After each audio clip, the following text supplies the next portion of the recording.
Bonjour à tous. Le 14 juillet approche et comme vous le savez peut-être ou pas, c'est le jour de la fête nationale française. Et je vais vous parler aujourd'hui de l'hymne national qui accompagne toutes les grandes manifestations officielles, la Marseillaise. Mais avant toute chose, je vais vous la chanter. Vous êtes prêts?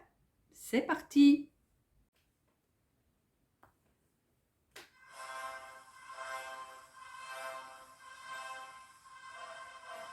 Allons enfants de la patrie, le jour de gloire est arrivé. Contre nous de la tyrannie, l'étendard sanglant élevé, l'étendard sanglant élevé. Entendez-vous dans les campagnes mugir ces féroces soldats?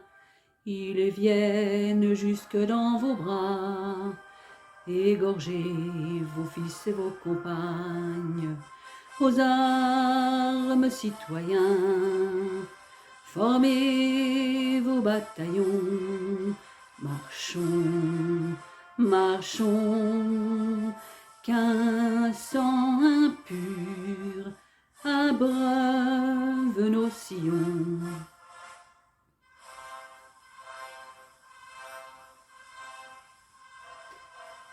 Amour sacré de la patrie, conduit, soutient nos braves vengeurs. Liberté, liberté chérie, combats avec tes défenseurs, combats avec tes défenseurs. Sous nos drapeaux, que la victoire accourt à tes mâles accents. Que tes ennemis expirant voient ton triomphe et notre gloire. Aux armes, citoyens, formez vos bataillons. Marchons, marchons, qu'un sang impur abreuve nos sillons.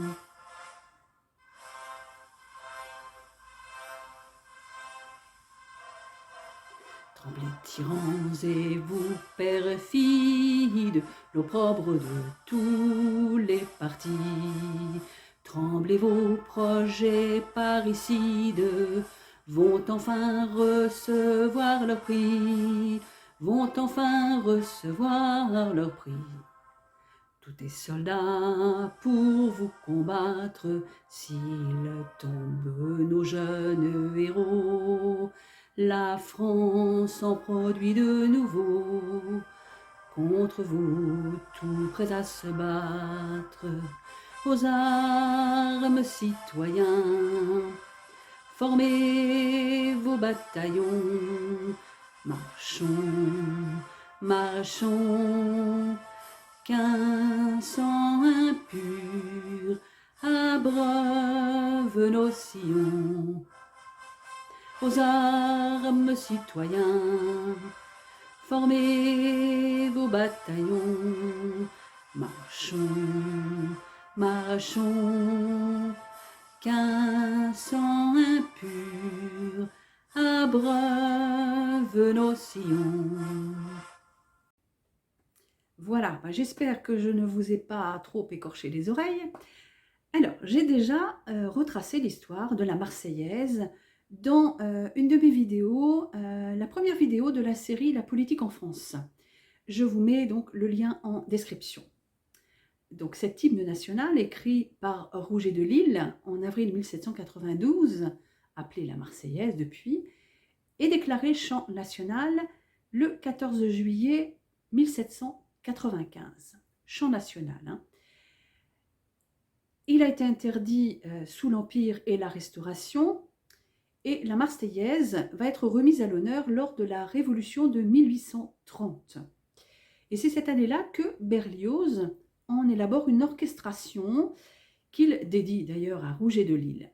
Mais le roi Louis-Philippe, qui monte sur le trône à cette époque, donc qui a été roi des Français de 1830 à 1848, lui préfère un autre hymne plus modéré, la Parisienne. Et c'est finalement la Troisième République qui choisit la Marseillaise en 1879 comme hymne national, et la version de référence n'est décidée qu'en 1887. Et le caractère d'hymne national de la Marseillaise est réaffirmé depuis dans la Constitution. Alors le rythme a varié au cours des années et la Marseillaise a inspiré de nombreux morceaux de l'opéra au jazz. Et les premières mesures servent d'ailleurs d'intro dans un titre des Beatles, All You Need Is Love. Mais revenons aux origines du texte. Le 20 avril 1792, en pleine Révolution française, Louis XVI, alors encore roi de France, déclare la guerre à l'empereur d'Autriche, son beau-frère. En fait, il espère que l'empereur Léopold II, frère de son épouse, donc, l'aidera à renforcer sa position, qui est alors très fragilisée depuis sa fuite à Varennes. Léopold II a lui aussi tout intérêt à protéger la famille royale pour éviter que la vague révolutionnaire ne se propage à travers l'Europe. Alors, cette entrée en guerre réjouit les monarchistes. Et Claude Rouget de Lisle, monarchiste constitutionnel, écrit à la demande du maire de Strasbourg cet hymne, au départ appelé Chant de guerre pour l'armée du Rhin. Il ne le compose pas pour défendre la République, puisqu'elle n'existe pas encore, et pourtant, ce chant a été adopté par les fédérés marseillais qui participent à l'invasion des Tuileries le 10 août 1792. Et c'est là que les Parisiens lui donnent le nom que l'on connaît aujourd'hui. Le texte est donc fortement lié au contexte de la guerre contre l'Autriche, mais il y a aussi un sens plus symbolique, plus large, sans doute voulu par les révolutionnaires qui ont repris ce chant, et ce sens nous amène à réfléchir sur des valeurs qui ont traversé les siècles et suscitent toujours autant de débats. Alors voyons d'un peu plus près cet hymne. Je vais vous expliquer le texte du premier couplet et le refrain, c'est-à-dire ce qui est chanté au début des matchs de l'équipe nationale, qu'il s'agisse de matchs de football et autres sports. Alors expliquer tous les couplets de notre hymne national serait vraiment trop long, car la version complète de la Marseillaise compte 15 couplets. Rouget de Lisle, qui était un monarchiste constitutionnel, a écrit les 6 premiers et le refrain. Alors commençons avec ce premier couplet, le plus connu. Alors, allons enfants de la patrie, le jour de gloire est arrivé, contre nous de la tyrannie l'étendard sanglant est levé. Entendez-vous dans les campagnes mugir ces féroces soldats. Ils viennent jusque dans vos bras égorger vos fils, vos compagnes. Alors les rythmes du chant lui donnent un effet dramatique. En effet, tous les couplets sont formés d'octosyllabes. Allons enfants de la patrie. 8 syllabes. Alors que le refrain est composé de vers plus courts. Et ces rimes des couplets sont croisées jusqu'au moment où la même phrase est répétée 2 fois, l'étendard sanglant est levé. Et à partir de là, les rimes sont embrassées, comme pour nous faire attendre plus longtemps la dernière rime en pagne, et créer ainsi du suspense. En plus, cette dernière rime est une rime riche, avec 3 phonèmes, c'est-à-dire 3 sons en commun. Et quand on regarde globalement, on a presque le même mot entre campagne et compagne. La campagne, envahie par l'ennemi, est devenue la compagne égorgée. On a aussi en alternance des rimes féminines qui se terminent par un E muet et des rimes masculines, ce qui n'est pas anodin. Par exemple, la patrie s'oppose à la tyrannie, qui sont des valeurs générales. Et en face, nous avons des rimes masculines qui évoquent des personnages concrets. Les soldats, qui sont des ennemis, opposés aux bras des citoyens. On a une allégorie qui est la personnification d'un concept abstrait avec la patrie, qui représente la France. D'ailleurs, souvent peinte sous les traits d'une femme, le plus souvent Marianne. Et cette femme est aussi une mère, dont les enfants sont les citoyens. Et ces citoyens, issus d'une même mère, sont donc frères. Donc, dès les premiers vers, on retrouve la fraternité, valeur contenue dans la devise de la France. Il est à noter que la patrie vient en premier, alors qu'à l'époque, les valeurs les plus importantes étaient plutôt Dieu et la religion. Alors, le fait que la religion ne soit pas citée dans ce premier couplet permet d'interpréter les paroles d'un point de vue républicain et laïque. C'est pour ça qu'aujourd'hui, il est quasiment le seul chanté. Cependant, le 8e couplet est entièrement consacré au Dieu de clémence et de justice. Sauf qu'il a été définitivement supprimé en septembre 1792, quand la Première République a été proclamée. Alors, allons enfants de la patrie. Le premier mot, allons, c'est de l'impératif à la première personne du pluriel. Et l'impératif indique un ordre. Donc les personnes qui chantent et celles qui écoutent sont donc impliquées de la même manière. Elles sont sur un pied d'égalité.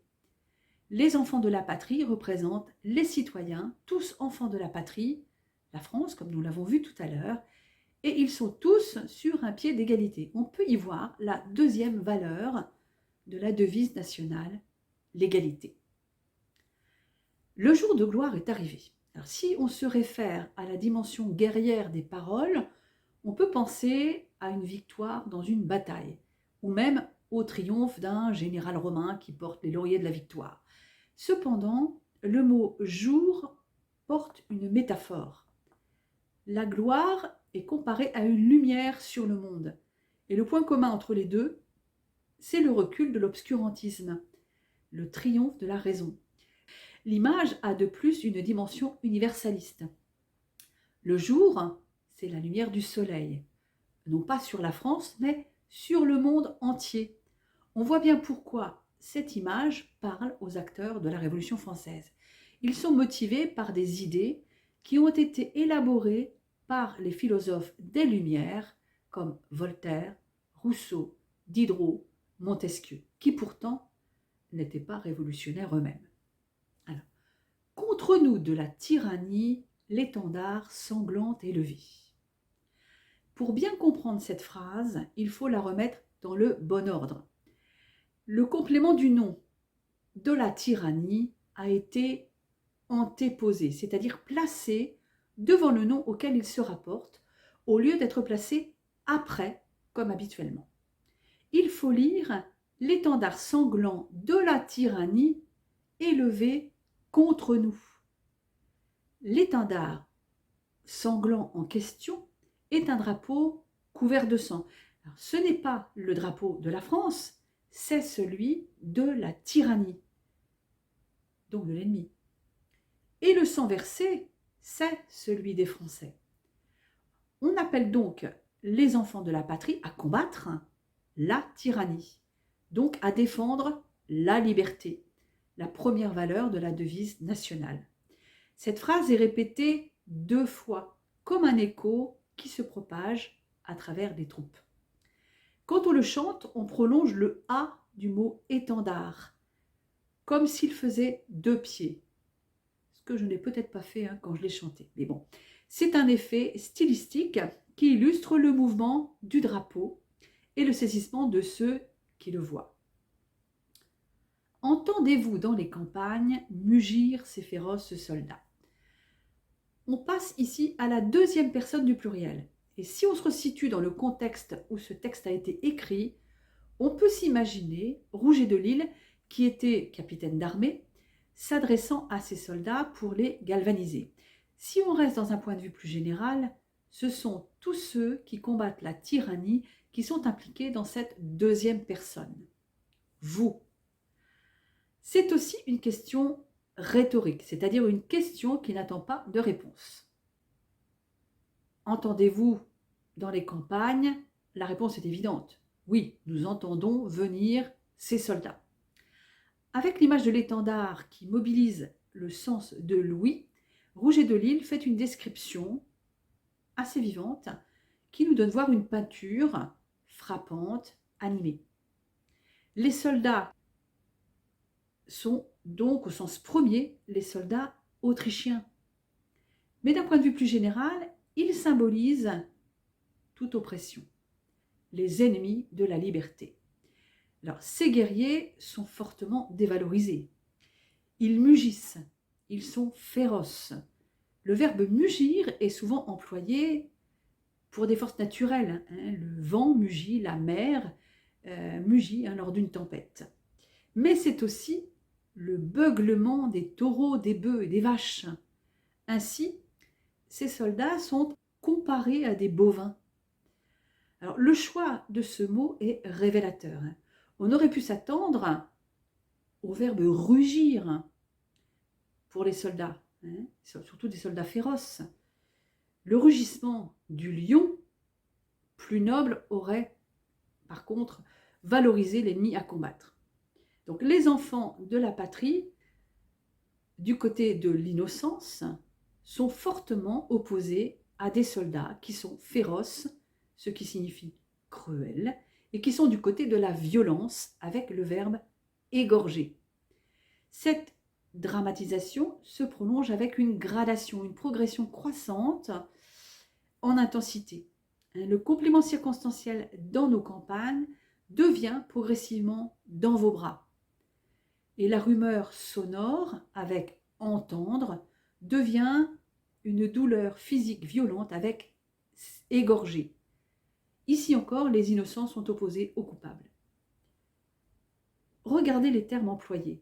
Vos fils, vos compagnes.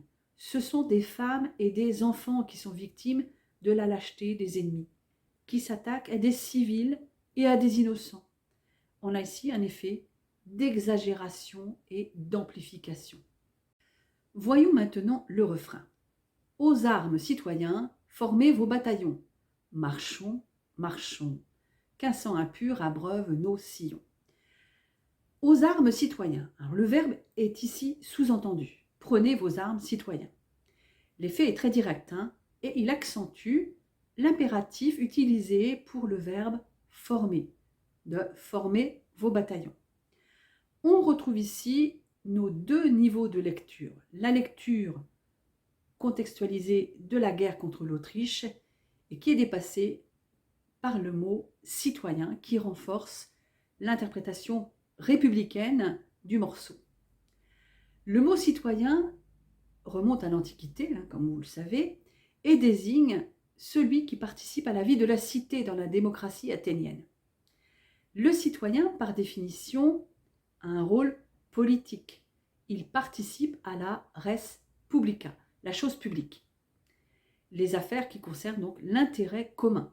Alors, au vu de ce champ lexical très guerrier, le sens littéral de ce passage est très controversé. On invite des civils, des citoyens, à former des bataillons et à prendre les armes eux-mêmes pour se faire justice.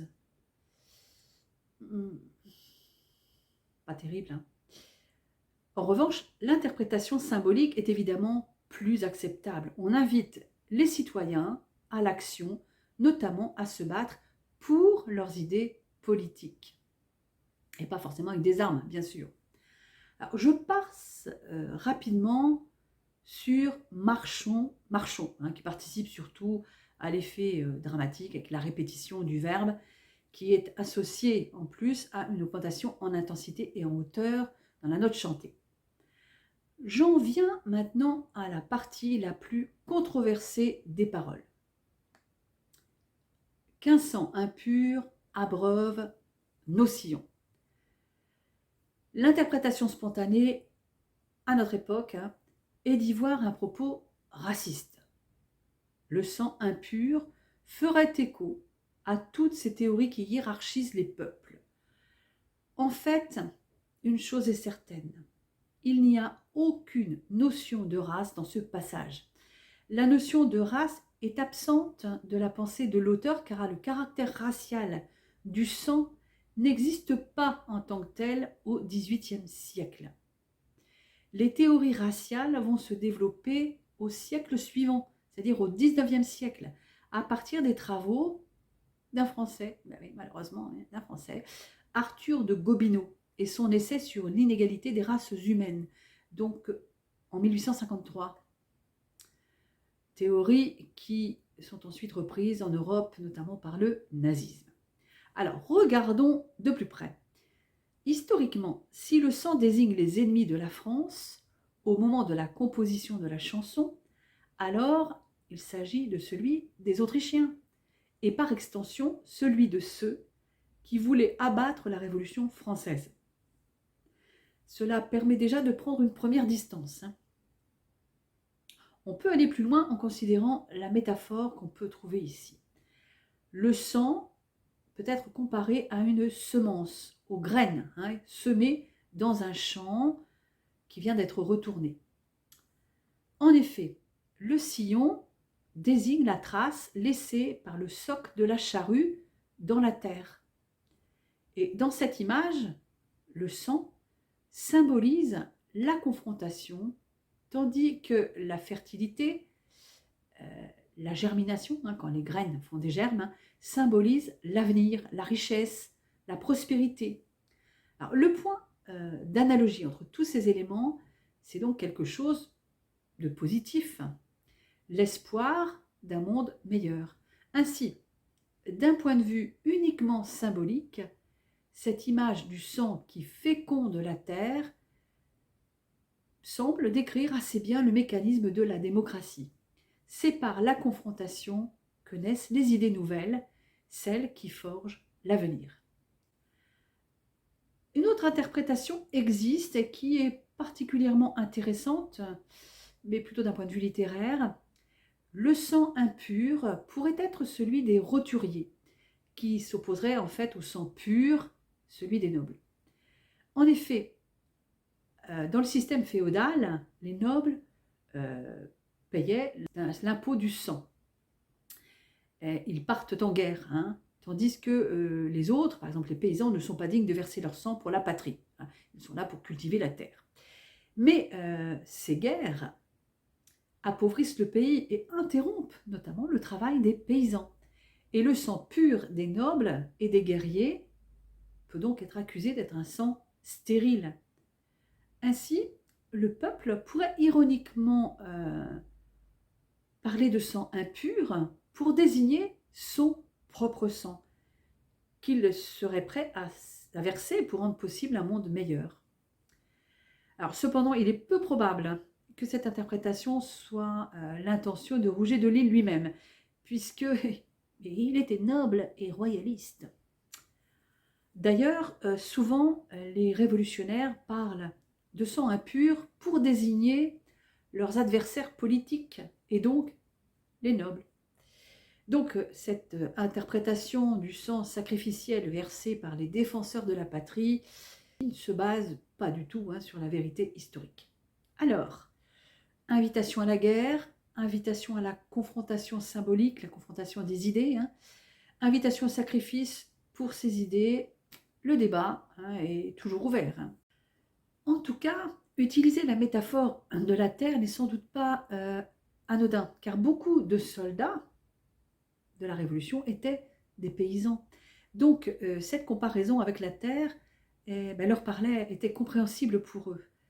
Alors, néanmoins, restons simples, le sang impur, cité dans le texte, représente, à mon sens, le sang de l'ennemi de 1792, l'étranger, en l'occurrence, les Autrichiens. Alors, dans les 6 couplets écrits par Rouget de Lisle, et un 7e qui a été écrit plus tard par un auteur inconnu, il n'y a d'ailleurs aucune référence raciste, si on en revient donc à ce que pensent certains de nos jours. Mieux, il y a même au 5e couplet un appel à la clémence envers l'ennemi. Hein. Ce couplet dit notamment, en partie, hein, épargner ces tristes victimes à regret s'armant contre nous. Alors, ce sang impur est une figure de style pour désigner non le peuple autrichien dans son ensemble, bien sûr, mais bien celui de ses dirigeants.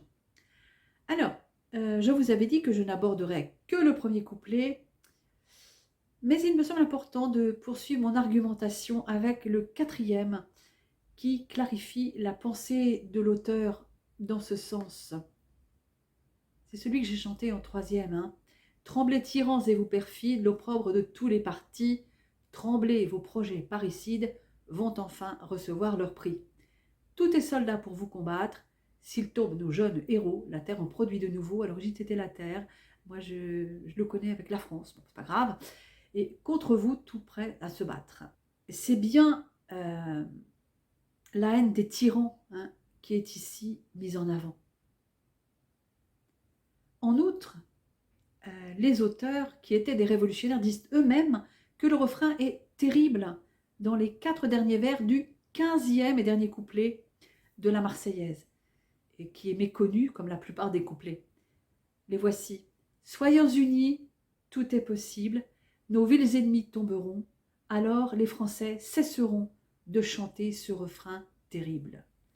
Alors pour les auteurs, ce chant est de fait un chant guerrier et n'est pas destiné à être chanté quand la situation de la France est apaisée et que les hommes sont unis. Voilà, je vais m'arrêter là. J'espère que cette vidéo vous aura appris des choses nouvelles sur l'hymne national, la Marseillaise, et que vous le verrez sous un autre jour. À très bientôt.